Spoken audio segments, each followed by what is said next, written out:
بسم الله الرحمن الرحيم. الحمد لله والصلاة والسلام على رسول الله محمد وآله وصحبه ومن اهتدى بهداه. رب اشرح لي صدري ويسر لي أمري واحلل عقدة من لساني يفقه قولي. آيات السطو شازدي سورة آل عمران دفرمي إن الذين كفروا لن تغني عنهم أموالهم ولا أولادهم من الله شيئا إن الذين بيقمان أواني كفروا كبباوربون لدنيا داو طبعا بباوري مردون لن تغني عنهم هرقيس سدناقيني بيان أموالهم ماليان ككويان كردوتو لدواي خويان بزيان هيشتوا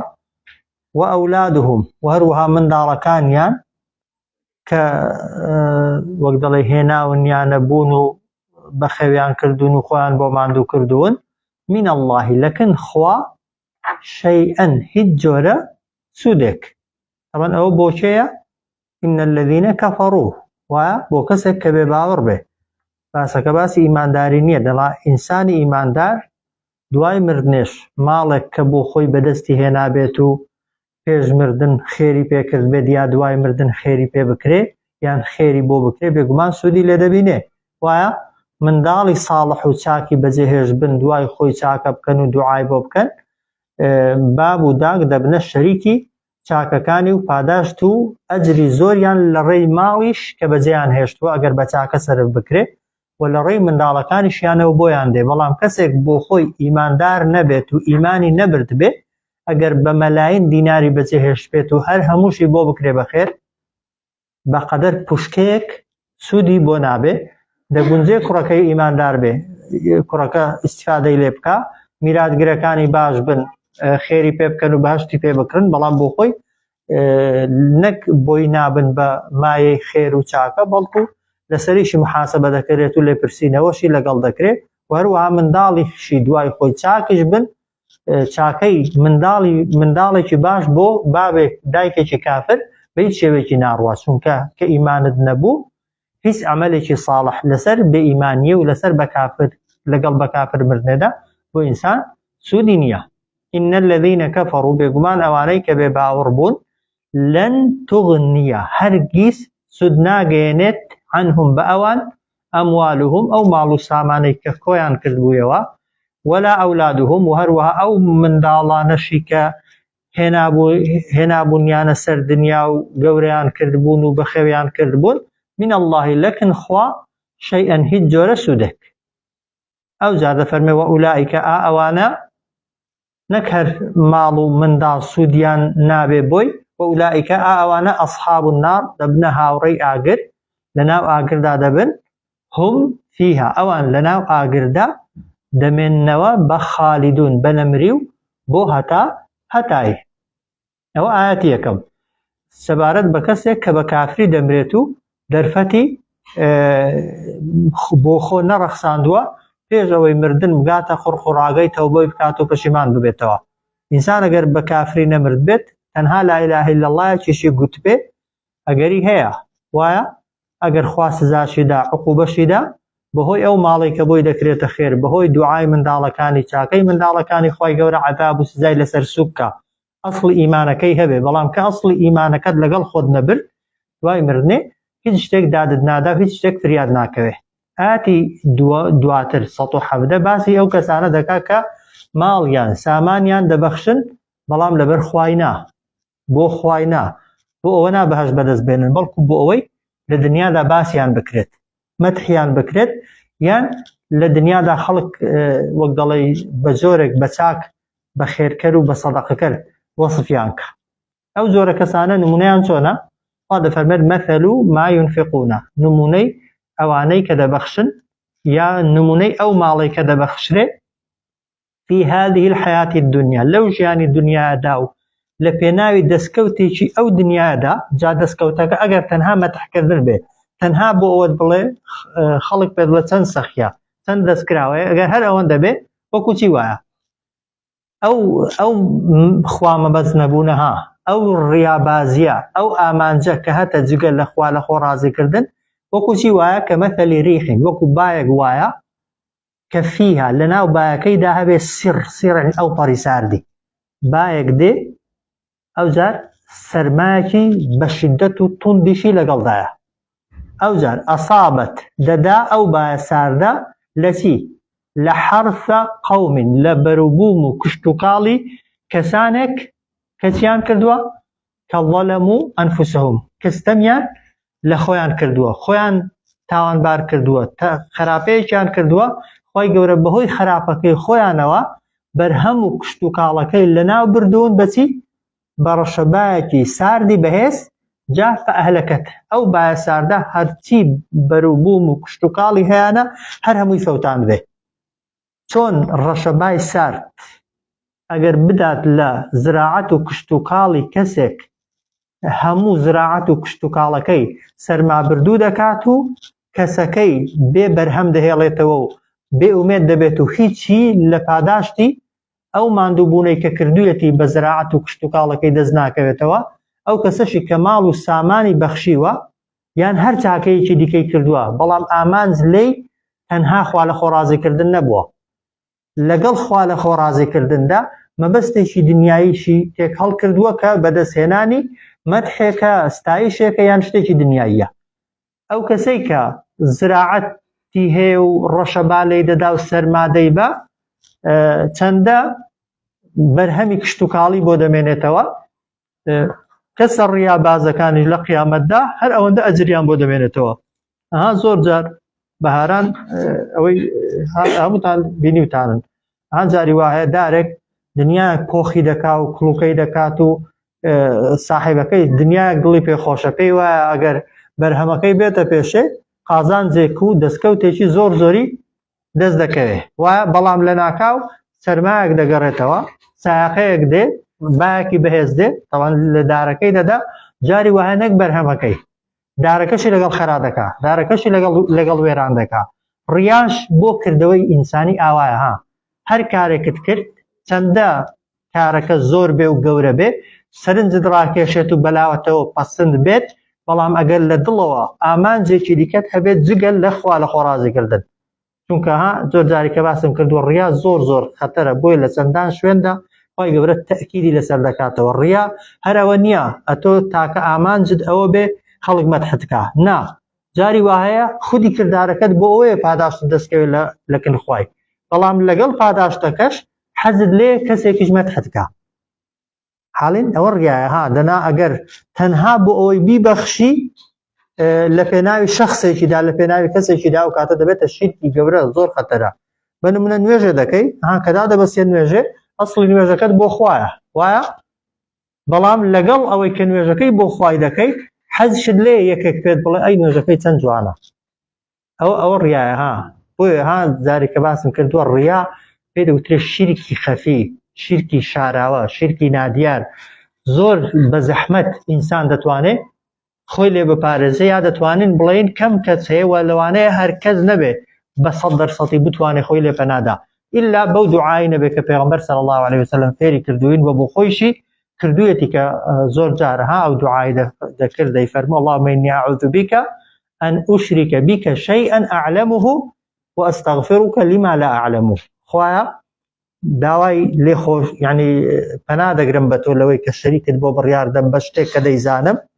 و داوای لێ خۆشبوونیشت لێ دەکەم لەو شیرکانەی کە تووشم دەبن بەڵام نایزانم پێغەمبەر صلی الله عليه وسلم معصوم بووە خواوی پاراستووە بەڵام ئێمەی فێر کردووە چونکە زۆر بە زەحمەت ئینسان دەتوانێت خۆی لێ پارێزی جاری وا قورآنی دەخوێنیەوە کارێکی چاکە دەکەی کە دەستت پێ کردووە لەبەر خوای دەستت پێ کردووە و ئامانجیشتە خوا لێت ڕازی بێت و باشی پێ بەدەست بێنێ بەڵام جاری وە هەر لەناو ئەنجامدانی عیبادەتەکەیدا هەستێکی ئاوات بۆ دروست دەبێت پێت خۆشە کەسێک گوێی لێت بێ کەسێک بتبینێ کەسێک مەدحێکت کا ستایشێکت کا ئەگەر بە مەدح و ستایشەکەی تووشی عوجب بوو لە خۆبایبوون بووی ئەگەر بۆ خۆت حەز لێ نەبێ و خەڵک مەدحت دەکا ناکا کەیفی خۆتە خەڵک بەبێ تۆ وەک دەڵێ پێی سەرسام دەبێت کەیفی خۆیەتی بەڵام ئەتۆ حەزت لێ بێ ئەتۆ پێت خۆش بێ و ئامانج ببێتە ئامانج و هەدەفت ئەو کاتە خەتەرە بۆیە ئەوە حەقیقەتێکی دیکە کە زۆر جێی سەرنجە لە ئاەتەکەی ئەوەیە کە هەموو ئەو بەڵایانێک کە لە دنیادا خوا دەیان نێرێ باران نەبارینە سەرمای زۆرە کە زراعەت و کشت و کاڵی تێک دەدا لافاوە بوومەلەرزەیە هەر کارەساتێکی دیکەیە کە خەڵک پێی دەڵێ کارەساتی سروشتی کە لە ڕاستیدا هیچ کارەساتێک بەو معنای سروشتی نیە لە خۆڕا ڕوودا. هەموو کارەساتەکان و بەڵایەکان کە خوا دەیانێرێ بە بەرنامە دەیانێرێ و بە تەقدیر و یاسایەکی وردیش خوای گەورە دای ڕشتوون، یاسای بۆ داناون لەگ ئێستا لە لەوح المەحفوظدا بڕیاری لەسەر دراوە و قەراری لەسەر دراوە. ئەگەر پێت وابێ سروشتیە بۆی دەستی خواشی تێدانێت لە خۆڕا ڕوویداوە زۆر خەتەرە ها. بەڵام ئەگەر بەو معنای بڵێن سروشتیە کە دەستی ئینسانی تێدانیە طەبیعیە، بەڵێ دەستی ئینسانی تێدانیە و علمی ئینسانیشی تێدانیە، دەسەڵاتی ئینسانیشی تێدانیە، بەو معنای طەبیعیە بۆشی بەکاربێنین. هەموو ئەو کارەساتە دنیاییانە کە خوا دەینێرێ ئیلا هۆکارەکەی کەم تەرخەمی و تاوانی خەڵکێکە، جایا هەموو خەڵکەکەیە بەیەکەوە یا زۆر جار زۆرینەیەکە تووشی خراپەکەی بووە کەمینەکەش لە بەرامبەریدا لەوانەیە بێدەنگ بێت و ئینکاری نەکرد بێ، خۆی گەورە سزای دنیای کەنار هەمووان بەیەکەوە سزا دەدا، ئەوەی خراپەکەی دەکا و ئەوەشی کە ڕێگریەکەی ناکا. بەڵام لە قیامەتە بێگومان تەمان خۆی گەورە تاک ئینسانی محاسەبە دەکا، ئەو کەسێک کە خراپەی کردووە ئەوی نەیکردووە بێگومان بۆ قیامەتێ وەکوێک نین. بەڵام بۆ دنیایە کەسێک لەکن من خراپەی دەکا و ئەمنیش لە بەرامبەریدا سڵمون بکون دادەنیشم و هیچ مەوقیفێکم نییە، عقوبەی دنیایی بێ هی هەردووکمان وەکویەکە. لە قیامەتش لەسەر بێدەنگەکەی هەر عقوبە دەدرێن، بەڵام خۆی گەورە لەوێ عەدالەتی هەیە، هەر کەسەی بەقەدەر کەم تەرخەمیەکەی خۆی گەورە عقوبەی دەدا. ها دەفەرمێ مثل ما ينفقون، نمونەی ئەو ماڵەی کە دەبەخشرێ في هذه الحياة الدنيا، لو ژیانی دنیادا یا بۆ ئەو ژیانی دنیاە ئامانج لێی دەستکەوتێکی ئەو ژیانی دنیاە کەمەثەلی ریحین، وەکو چی وایە ئامانجەکە ها نیەتەکە کەمەثەلی ریحین، وەکو بایەک وایە فيها سر کە لە ناویدا بێ سەرمایەکی زۆر، ئەصابەت ئەو بایە ئەو سەرمایە بدە لە حەرثە قەوم، لە بەروبووم و کشتتوکاڵی کەسێک یا گەلێک کە ظەلەموا ئەنفوسەهم کەستەمیان لە خۆیان کردووە جافە ئەهلەکەتە، ئەو بایە ئەو سەرمایە هەر هەموو کشتتوکاڵەکەی بفەوتێنێ. ئامانجە دنیاییەکە ئاوا پاداشتەکەت دەبا لە قیامەتێ چۆن بایەکە و سەرمایەکە کشتتوکاڵەکەت لە ناو دەبا. جاخوا دەفەرمێت وەما ظەلەمەهم الله، خوای گەورە ستەمی لەو کەسانە نەکردووە کە عقوبەی دنیاییان بۆ دەنێرێ، ولكن ئەنفوسەهم بەڵکوم خۆیان یەظلیمون ستەمیان لە خۆیان کردو، هۆکارەکەی خۆیانن، خوای گەورە ڕقی لە هیچ کەسێک نییە. وما ظلمهم الله، خوا ستەمی نەکردووە لێیان، ولكن بەڵکو ئەنفوسەهم خۆیان یەظلیمون ستەمیان لە خۆیان دەکرد. بۆیە ها جاران کە نوێژە بارانە دەکرا پێغەمبەر صلی الله عليه وسلم خەڵکی فێری ئەوەی دەکرد 3 ڕۆژ بە ڕۆژ بێ هەموو خەڵک بەیەکەوە ئەگەر مافی خەڵکی لەسەر بێ مافی خەڵکی بداتەوە چاکە بکەنەوەی لە دەستیان دێ. ئەو جار کە چوونەتە نوێژە بارانەی لە زیاتی ئەوەی بڵێن خوایە بارانمان بۆ بارێنە زۆرتر گوتویانە ئەستەغفر الله، داوای لێخۆشبوونیان کردووە لە خوای گەورە. چونکە ئیبن عەباس دەفەرمێت هیچ بەڵایەک نایەتە خوارێ بە تاوانی بەندەکان نەبێ، لاژ ناچێ بە تەوبەکردن و پەشیمان بوونەوە نەبێ. بتەوێ بە یەکجاری لەسەرت لاچێ ئیلا بە تەوبەکردن و پەشیمان بوونەوە و گەڕانەوە بۆ لای خوای گەورە مصیبەتەکە لادەچێ. بۆ چونکە تاوان هێناویەتی لێخۆشبوون و داوای لێخۆشبوونکردن و چاکبوون لای دەبا. ئاەتی دواتر دەفەرمێت یا ئەیوهە الەذینە ئامەنوا، ئەی ئەوانەی کە باوەڕتان هێناوە، لا تتەخیذوا مەگرن بیطانە یعنی دۆست و ڕەفیق و برادەری گیانی بەگیانی من دونی خۆکم جگە لە خۆتان جگە لە ئیمانداران، کەسێک مەکەنە بیطانەی خۆتان ڕەفیقی خۆتان برادەری نزیکی خۆتان. بیطانە ئەو کەسەیەکە بە جۆرێک دۆستایەتی دەکەی کە متمانەت پێێتی نهێنیەکانی خۆت، ئامادەی ماڵی خۆت، ناموسی خۆت، ژیانی خۆتی پێبسپێری. ئەو کەسەی کە بەو شێوازە لەگەڵی تێکەڵ دەبی و دۆستایەتی دەکەی دەبێت کەسێک بێ لە خۆتان بێ، لە خۆتان بێ ئیماندارێکی سەرڕاست و چاک بێت، چونکە ئیمانداری ڕاست خیانەت و ناپاکی لە دۆست و برادەر و ڕەفیقی خۆی بە هیچ شێوەیەکی ناکە هاگەر ئیماندار بێ. ئەیگە کردی نیشانەی ئەوەی کە ئیمانەکە خەلەلی تێدایە، نەقسی تێدایە. یا ئەیوهە الەذینە ئامەنوا، و ئێستا دەگوتێت هەر نوێژکەرە درۆ دەکا و هەر نوێژکەرە غەیبەتی دەکا و نوێژەکە وەکو خۆی نەکراوە بێگومانێ.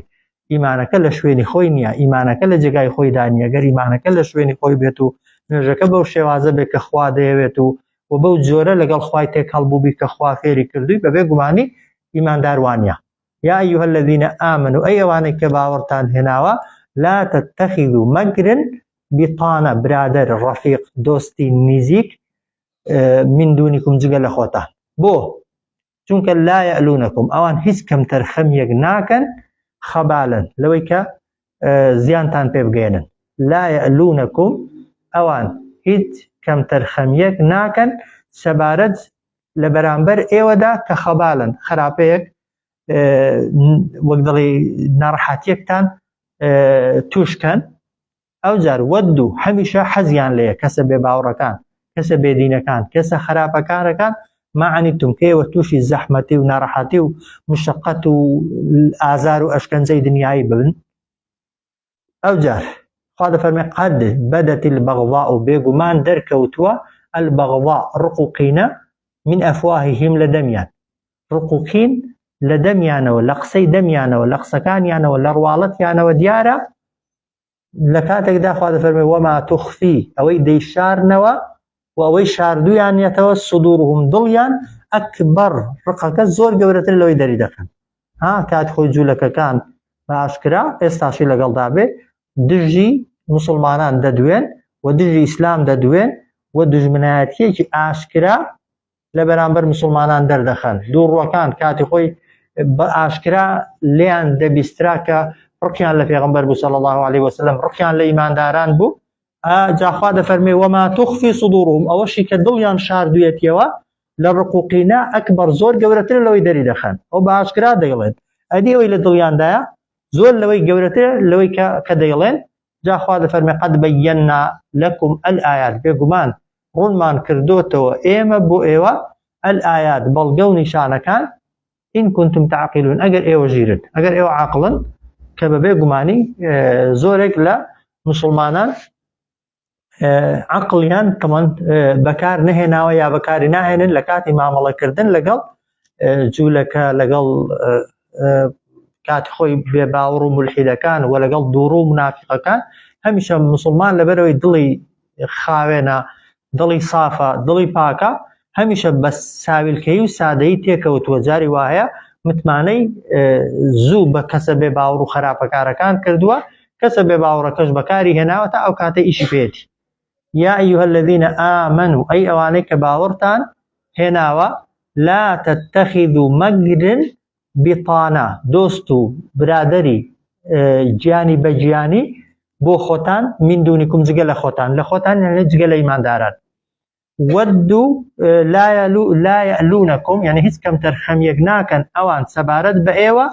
خەبالن تا تووشی یعنی خراپە و ناڕەحەتیتان کەن. ئەو جار وەدو هەمیشە حەز دەکەن هەمیشە حەزیان لێیە معنیتم ئێوە تووشی زەحمەت و مشقەت و زەرەری گەورەکەن.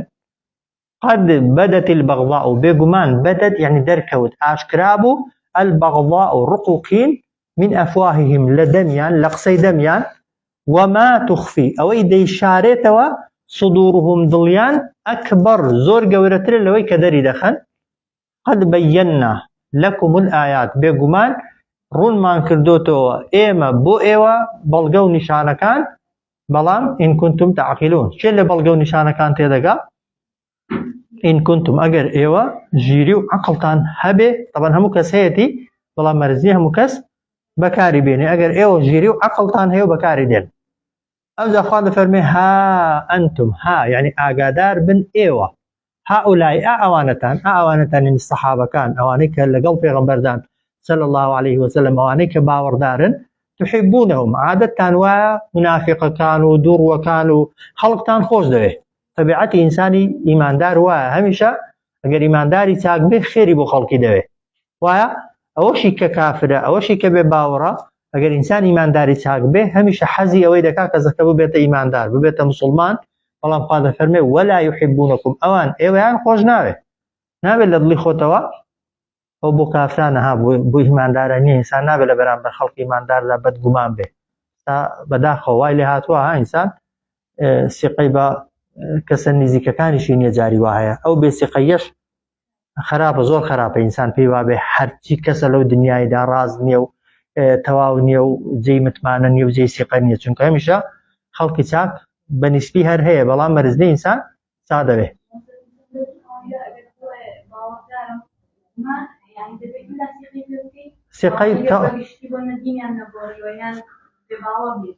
لای کەمی دەبێت سیقەی ئەوەی پێ بکەیت کە دەڵێ باوەڕدارە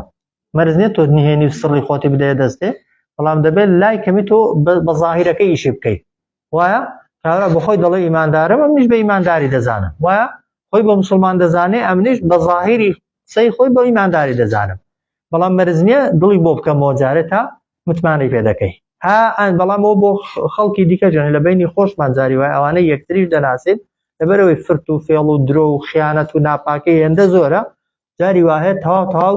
کەسەکانی کۆنتڕۆڵ کردووە وای لوای لێ هاتووە لە بەرامبەر هەموو خەڵکیدا ئاوا بێت خوای گەورە کە باسی ئەهلی کتابمان بۆ دەکا چەند جار دەفەرمێ هێندێک لە ئەهلی کتاب بەشێک لە ئەهلی کتاب ئاوایە و زۆرینەیان وایە لەناو ئەوانیشدا یعنی خەڵکێکە بۆ هەر چاک بووە ها ئەنتم ئاگادار بن ئێوە ئولای ئەوانەتان تحبونهم ئەوانتان خۆش دەوێت ولا يحبونكم ئەوان ئێوەیان خۆش ناوێ ئینسانیش تەبیعەتی وایە هەمیشە لە دڵی خۆیەوە سەیری دڵی بەرامبەرەکەی دەکا وتؤمنون بالكتاب كله وتؤمنون ئێوە باوەڕتان هەیە بە کتێبەکان هەر هەمویان وایە ئێمە ئیمانمان بە هەرچی کتێبی ئاسمانی هەیە بەڵام ئەوان ئیمانیان بە کتێبەکەی خۆشیان نییە بە هەمووی کتێبەکەی خۆشیان کە بۆیان هاتووە دەستکاریان کردووە پێی رازی نینە پێش و پاش و زیاد و کەم و لێلابردن و خستنە ناوی تێدا بووە هیچ اعتراف بە کتێبی دیکە هەر ناکەن وتؤمنون بالكتاب كله ئێوە باوەڕتان بە کتێبەکان هەیە هەر هەمووی وإذا لقوكم کاتێک کە دەگەن بە ئێوە دەڵێن چی قالوا آمنا ئەوان دەڵێن ئێمە باوەڕمان هێناوە ئەوە جوولەکەکان وإذا خلوا کاتێک کە تەنیا دەبن یعنی دەگەڕێنەوە و بەتەنێ لە شوێنێکدا دەنیشن عضوا یعنی دەیگەزن عليكم لە بەرامبەر ئێوەدا الأناملة سەرە پەنجەکانیان من الغیظ لەڕقان ئەگەر کەسێک ڕقی لە کەسێکی بێت و دەسەڵاتیشی نەبێ هیچی لێ بکە جاری وایە ئاوا دەکا یا تەوان دەگاتە ئەوەیەکی کاورە خۆی ئەزیەتدا بە حسابی خۆی بەس بۆی ڕقی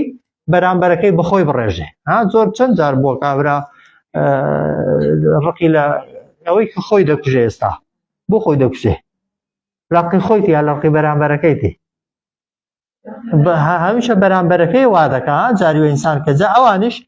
وەیدا خەلەو کاتێک کە بە تەنیان و لەکن ئێوەنینە مەرزنیاوە دەستیان خسپێتە ناو دەستی خۆیان و گازیان لێگرت بێ بەڵام چینایە یعنی هێندە لە تەنیاییدا بە خراپە باسی ئێوە دەکەن هەندە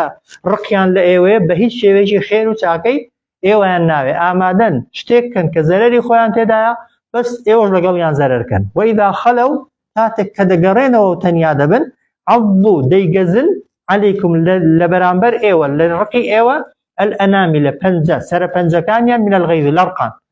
خی گەورە دەفەرمێ قل پێیان بڵێ ئەی محەممەد صلی الله عليه وسلم موتوا بمرن بغیظکم بەو ڕقوقینەی کە هەتانە یعنی دین هەر سەر دەکەوێت دین هەر دەمێنێت إن الله بێگومان بنخوا علیم بذات الصدور زانایە بەوەی کە لە ناو سینە و دڵەکاندایە ها ئەنتم ئاگادار بن ئێوە ئولای ئەوانەتان تحبونهم ئەوانتان خۆش دەوێ ولا يحبونكم ئەوان ئێوەیان خۆش ناوێ وتؤمنون ئێوە باوەڕتان هەیە بالکتابی بەو کتێبە هەمووی یا بە هەموو کتێبەکان واضحە تەمەن ئێمە لەناو قورئانیشدا باوەڕمان بە هەموو ئاەتەکانی دەبێ هەبێ بەبێ جیاوازی و باوەڕمان بە هەموو کتێبەکانی شەر هەیە وإذا لقوكم کاتێک کە دەگەن پێتان قالوا آمنا دەڵێن ئێمەش باوەڕمان بە پێغمبەرایەتی محەممەد هەیە ئەوە جوولەکەکان وإذا خەلەو کاتێک کە دەگەڕێنەوە و تەنیا دەبن عضوا عليكم دەیگەزن لە ڕقی ئێوە لە بەرامبەر ئێوەدا ئەنامیل سەرە پەنجەکانیان من الغیظ لەڕقان خی گەورە دەفەرمێ قل پێیان بڵێ موتوا بغیظکم بمرن بەو ڕقوقینەی کە هەتانە إن الله بێگومان خی گەورە علیم زانایە بذات الصدور بۆی کە لە ناو سینە و دڵەکانیشدا نەگەوەی دەیڵێ ئەوەی دەیڵێ ئەوەی کە شاردوشتەوە لە ناو دڵتدا لە ڕقوقینە خی گەورە دەیزانێت و لەسەری ئینسان محاسبە دەکرێت جا صفەتێکی دیکەی منافقەکان دووڕوەکان چییە ئەوەی ئین تەمسەسکم حەسەنەتون ئەگەر توشتان ببێ حەسەنە چاکەیەک سەرکەوتنێک شتێکی دنیایی تەسوؤهم ئەوان پێیان ناخۆشە و پێی ناڕەحەت دەبن. ئەو سیفەتی ئینسانی منافقە. مسلمانێک وەکو تاکیش خۆشیێکی بۆ بێتە پێشێ و ئەتۆ لە دڵەوە پێت ناخۆش بێ، یان مسلمانان بە شێوەی گشتی سەرکەوتنێکیان بۆ دێتە پێشێ، چاکەیەکیان بۆ دێتە پێشێ، دەستکەوتێکیان دەبێت، تۆ پێی خۆشحاڵ نەبی، پێی ناخۆشحاڵ بی، نیشانەی دووڕوویە. وئین تصیبکم سەیئەة، و ئەگەر تووشیشتان ببێ خراپە، یەفرحوا بها، دڵخۆش دەبن پێی. بۆیە بە هیچ شێوەیەکی جائز نییە و ڕێگە پێدراو نییە ئینسان بە چاکەی مسلمانان دڵ ناخۆش بێ، یان بەعەکسەوە بە خراپەیەک کە تووشی مسلمانان دەبێ دڵت خۆش بێ. ئینسان دەبێ لەگەڵ خۆشی مسلماناندا دڵی خۆش بێ، چونکە ئەجرت بۆ دەنووسرێ، خێرت بۆ دەنووسرێ، و لەگەڵ ناڕەحەتی و ناخۆشی مسلمانانیش دەبێ ناڕەحەت ببی، چونکە زۆر جار بەو ناڕەحەتیەی ناودڵ خوای گەورە ئەجری زۆر و پاداشتی زۆرت بۆ دەنووسرێت، چونکە خۆت بە بەشێک لە مسلمان و لە کەسەکەی دەزانی. جا وەکو تاک هەر ڕاستە کەسێکی مسلمان تووشی چاکە بوو، ئەگەر ئیمانداری چاکبی دەبێ خۆشحاڵ بی، تووشی خراپەی بوو لای کەمی دەبێ پێت ناخۆش بێ، لای کەمێگە هاوکاریشی ناکە، یارمەتیشی نادەی. وئین تەصبروا، جا ئەگەر ئێوە ئارام بگرن ئەی ئیماندارینە، ئەوە یەک. بەڵام وەتەتەقوا، خۆپارێزیش بن، ئارام بگرن خۆپارێزیش بن، لا یەضڕکم، زەرەر ناگەێنێ بە ئێوە، کەیدهم، پلان و نەخشەی ئەوان، شەیئەن، هیچ جۆرە زەرەرێک لە هیچ شتێکدا. ئەوە قاعدە و یاسای خوایە، بەڵام بە مەرجی سەبر خۆپارێزی. ئین الله بما یعملون، بێگومان خوا بە هەر کار و کردەوەیە کە ئەوان ئەنجامی دەدەن محیطە، دەورەی داوە و ئاگادارە. ئین تەمسەسکم، ئەگەر توشتان ببێ حەسەنەتون، چاکەیەک، تەسوؤهم، ئەوان پێیان ناخۆشە. وئین تصبکم، و ئەگەر توشتان ببێ سەیئەتون، خراپەیەک، یەفرحوا بها، دڵخۆش دەبن پێی. وئین تەصبروا، جملەیەکی دیکەیە، ئەگەر ئێوە ئارام بگرن لەسەر ناڕەحەتی و ناخۆشی، وەتەتەقوا، خۆپارێزیش بن، یعنی ئەمر و نەهی خواتان ئاگا لێ بێ، لا یەضڕکم، ناتوانن زەرەرتان لێ بدەن، کەیدهم، پیلانی ئەوان، شەیئەن، هیچ شتێک لە هیچ شتێکدا. ئین الله بما یعملون محیط، بێگومان خوای گەورە بە هەر کار و کردەوەیە کە ئێوە دەیکەن زۆر شارەزایە. جا ئەو ئاەتەی لەو لاپەڕەیەدایە تقریبا نزیکی 6 ئاەتی دوای ئێرە باسی جەنگی ئوحود دەکا، کە ئوحود یەکێکە لە ئیمتیحان و تاقیکردنەوەکان کە مسلمانان لە بەدر هەمومان دەزانین بە ژمارەیەکی کەم سەرکەوتن، بەڵام لە ئوحود مسلمانان بەڵێ سەرەتا سەرکەوتن دوای دەیگەینێ، بەڵام دواتر بەهۆی بێفەرمانی و بێئەمری کۆمەڵێک سەحابە